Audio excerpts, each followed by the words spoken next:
de luz, nascido amor, e nos conduz a paz nos envia. 264. Como deve ser considerada no Espiritismo a chamada Santíssima Trindade da teologia católica?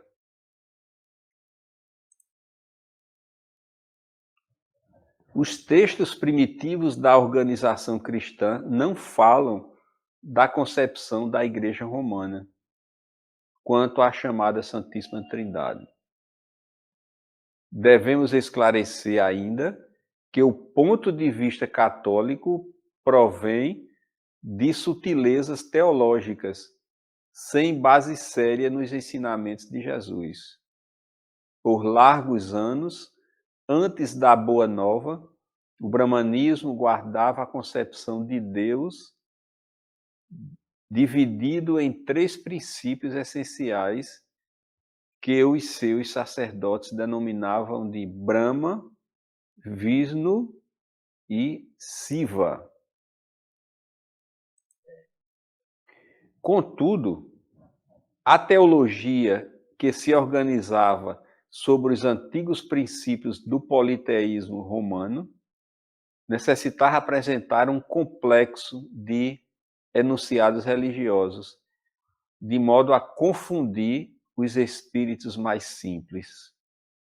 Aí começa o erro, mesmo porque sabemos que se a Igreja foi o princípio depositário das tradições cristãs, não tardou muito que o sacerdócio eliminasse as mais belas expressões do profetismo, inundando o Evangelho sob um acervo de convenções religiosas e roubando as revelações primitivas à sua afeição de simplicidade e de amor.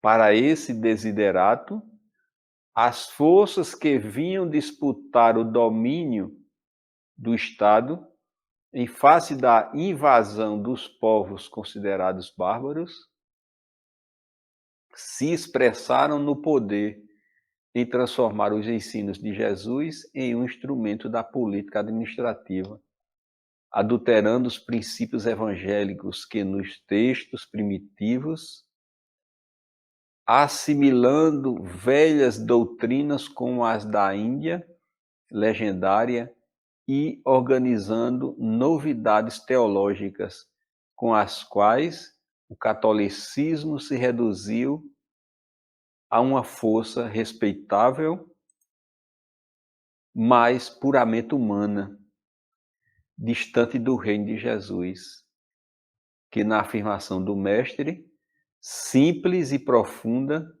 não tem ainda fundamentos divinos na face da terra.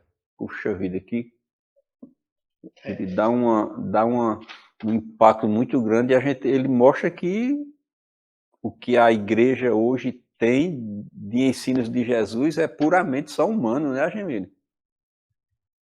Porque na época quem criou o cristianismo foram os romanos, né?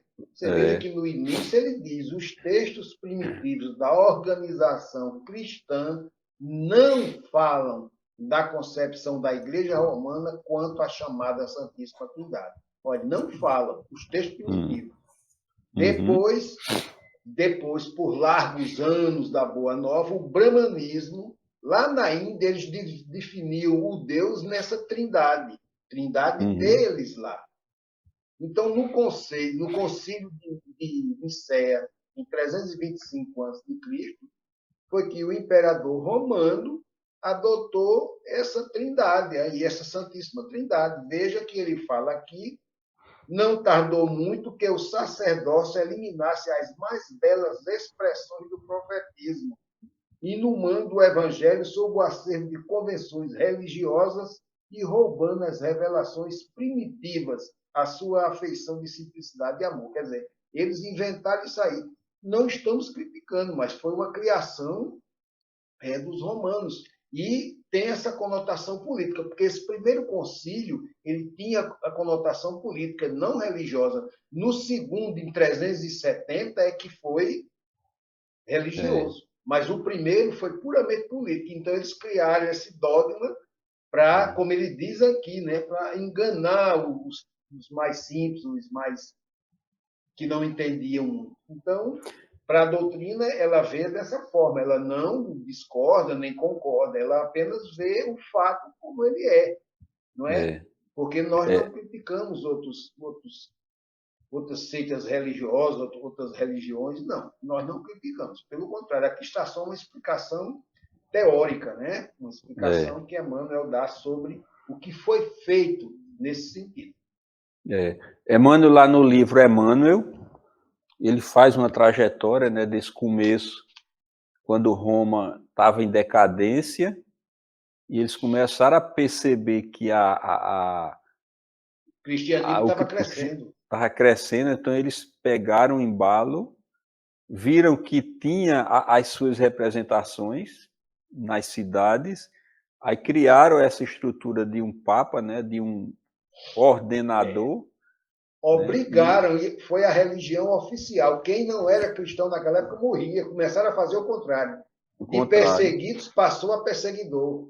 E morreu muita gente por conta disso. E a gente viu o que aconteceu na história. É muito interessante esse livro Emmanuel. Então,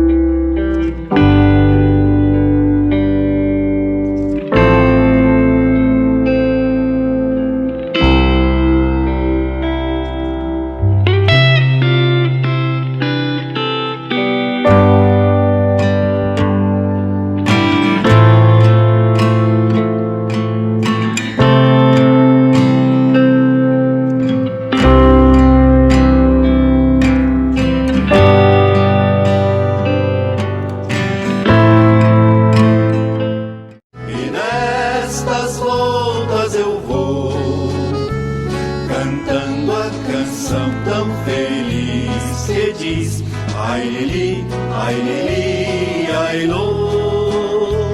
Por isso é que sempre contente estou.